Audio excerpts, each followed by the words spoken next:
या देवी सर्वभूतेषु मा शक्तिरूपेण संस्थिता नमस्तस्यै नमस्तस्यै नमस्तस्यै नमो नमः।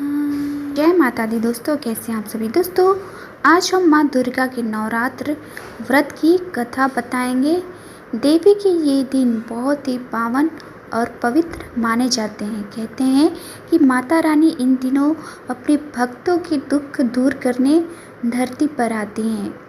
दोस्तों, जो लोग पूरे व्रत रहते हैं उन्हें ये कथा रोज पूजा के समय पढ़नी चाहिए। तो चलिए कथा की शुरुआत करते हैं।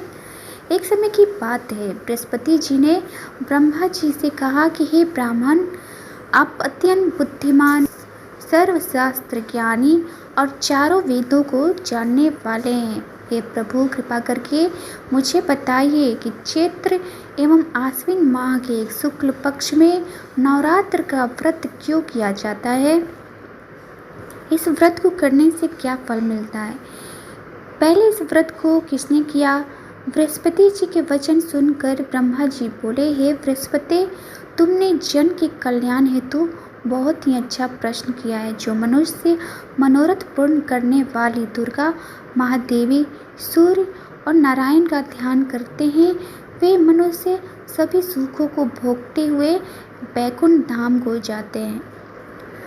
तो बृहस्पति इस व्रत का कथा पवित्र इतिहास मैं तुम्हें सुनाता हूँ, तुम इसे ध्यान पूर्वक सुनो।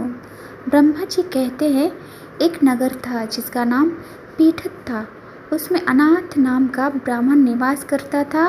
वो माँ भगवती दुर्गा का अन्य भक्त था। उसके यहाँ संपूर्ण सद्गुणों से युक्त एक कन्या ने जन्म लिया, मानो ब्रह्मा की सबसे पहली रचना हो। ब्रह्मा ने उसका नाम सुमति रखा। सुमति अपनी सहेलियों के साथ ऐसे बड़ी होने लगी जैसे कि शुक्ल पक्ष में चंद्रमा की कलाएं बढ़ती हैं।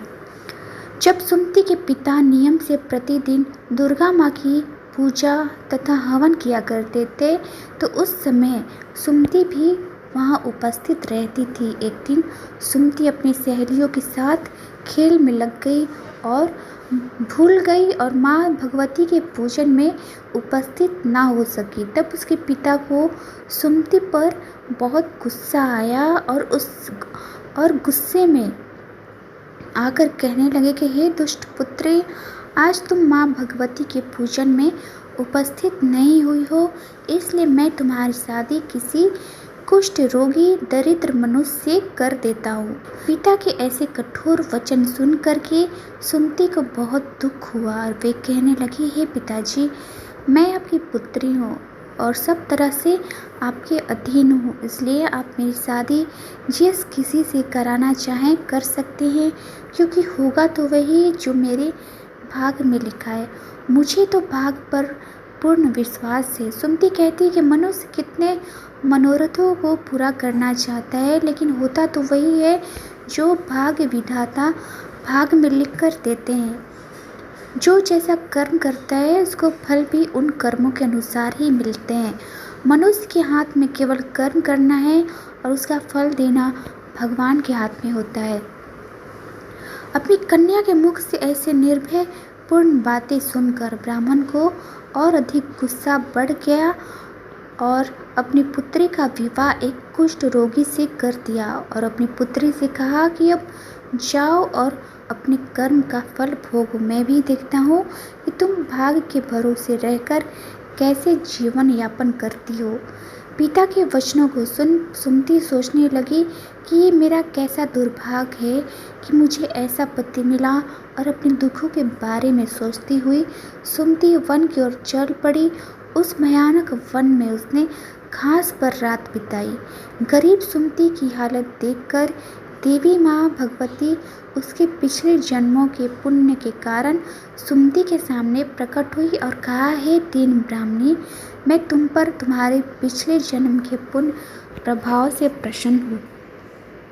तुम जो चाहो वो वर मांग सकती हो, मैं तुम्हें सब दूंगी। भगवती दुर्गा के ऐसे वचन सुनकर सुमति कहने लगी, आप कौन हैं जो मुझ पर प्रसन्न है। ब्राह्मणी की बात सुनकर देवी कहने लगी, कि मैं आदिशक्ति हूँ, मैं ही ब्रह्मा, विद्या और सरस्वती हूँ। प्रसन्न होने पर मैं प्राणियों को दुख दूर कर उन्हें सुख प्रदान करती हूँ। मैं तुझसे तेरे पूर्व पुण्यों के कारण अधिक प्रसन्न हूँ। देवी ने बताया कि तुम पूर्व जन्म में निषाद राज की पत्नी थी और अत्यधिक पति व्रता। एक दिन तेरे पति निषाद ने चोरी की और इस चोरी में निषाद के साथ सिपाहियों ने तुम्हें भी पकड़ लिया और तुम दोनों को जेल में बंद कर दिया और भोजन पानी भी नहीं दिया। उन दिनों तुमने ना कुछ खाया ना ही कुछ पिया। इस प्रकार 9 दिन तक नवरात्र का व्रत हो गया। भगवती बोली कि हे पुत्री, उन 9 दिनों के व्रत के प्रभाव से मैं तुम पर प्रसन्न हूँ और तुम्हें तुम्हारी मनोवांछित वस्तु दे रही हूँ। जो तुम्हें चाहिए वो मुझसे मांग लो। भगवती की बात सुनकर ब्राह्मणी बोली, मैं आपको बार बार प्रणाम करती हूँ, कृपा कर आप मेरे पति और उनके कोढ़ को दूर कर दे। इस पर देवी कहने लगी कि उन दिनों तुमने जो व्रत किया था उसमें से एक दिन के व्रत के पुण्य से तेरे पति का रोग दूर हो जाएगा और मेरे प्रभाव से तेरा पति का शरीर सुंदर एवं कांतिमय हो जाएगा। ब्रह्मा जी बृहस्पति जी से बोले। देवी के इस प्रकार के वचन सुनकर वो ब्राह्मणी बहुत अधिक खुश हुई और पति को निरोगी देखने की इच्छा से ठीक है ऐसी बोली और उसके पति का शरीर भगवती देवी की कृपा से ठीक होकर सोने की कांति सा हो गया।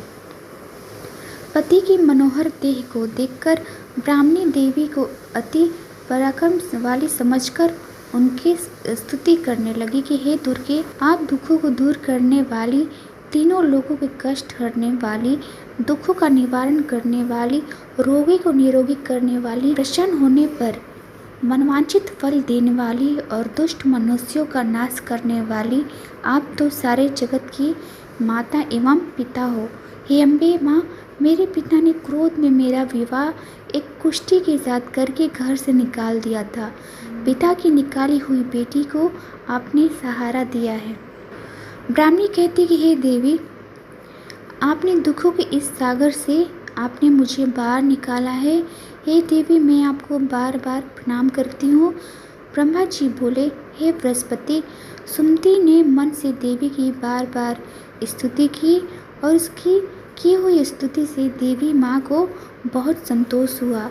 देवी ने ब्राह्मणी से कहा कि तुम्हारे घर एक अति बुद्धिमान, धनवान, कीर्तिवान और जितेंद्रिय पुत्र पैदा होगा जिसका नाम उद्यालक होगा। देवी ब्राह्मणी से कहने लगी, हे ब्राह्मणी, तेरी कोई और इच्छा हो तो वो भी मांग लो। ब्राह्मणी कहती है, हे माँ, आप अगर मुझसे प्रसन्न हैं तो आप मुझे नवरात्र करने की विधि सविस्तार बताइए। ब्राह्मणी के वचन सुनकर देवी कहती है कि मैं संपूर्ण नाशों को दूर करने वाले नवरात्र व्रत की विधि बताती हूँ।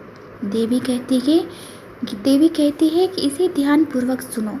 आश्विन माह के शुक्ल पक्ष की प्रतिपदा से लेकर 9 दिन तक विधि पूर्वक व्रत करें।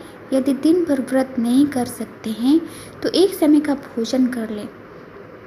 ब्राह्मणों से पूछकर घट स्थापना करें और वाटिका बनाकर उसको प्रतिदिन जल से सींचिए। महाकाली, महालक्ष्मी और महासरस्वती की मूर्तियां बनाकर उसकी नित्य प्रति विधि विधान से पूजा अर्चना करें। पुष्पों से अर्घ दे और बिजोरा के पुष्प से अर्घ देने पर रूप की प्राप्ति होती है। जायफल से कीर्ति, दाख से कार्य की सिद्धि होती है। आंवले से सुख एवं केले से भूषण की प्राप्ति होती है। फलों से अर्घ देकर विधि से हवन करें। खांड, घी, गेहूँ, शहद, जौ, तिल, नारियल, बिंब, दाग एवं कदम आदि सामग्रियों से हवन संपन्न करें। गेहूँ का हवन करने से लक्ष्मी की प्राप्ति होती है। खीर एवं चंपा के फूलों से धन एवं पत्तों से तेज और सुख प्राप्त होता है। आंवले से कीर्ति और केले से पुत्र की प्राप्ति होती है।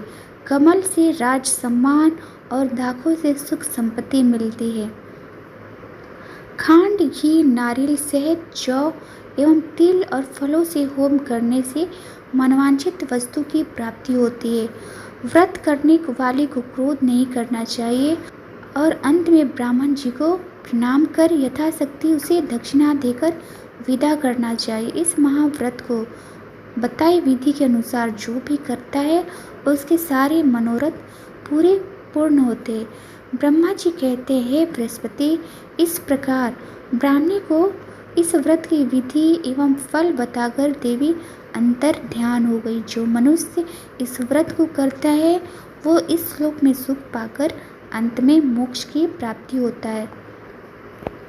ब्रह्मा जी फिर कहते हैं, हे बृहस्पति, इस व्रत का महात्म्य मैंने तुम्हें बतलाया है। ब्रह्मा जी का कथन सुन बृहस्पति आनंद विभोर हो उठे और ब्रह्मा जी से कहने लगे, हे ब्रह्मा जी, आपने मुझ पर अति कृपा की है। जो आपने मुझे अमृत के समान इस नवरात्रि व्रत का महात्म्य सुनाया है।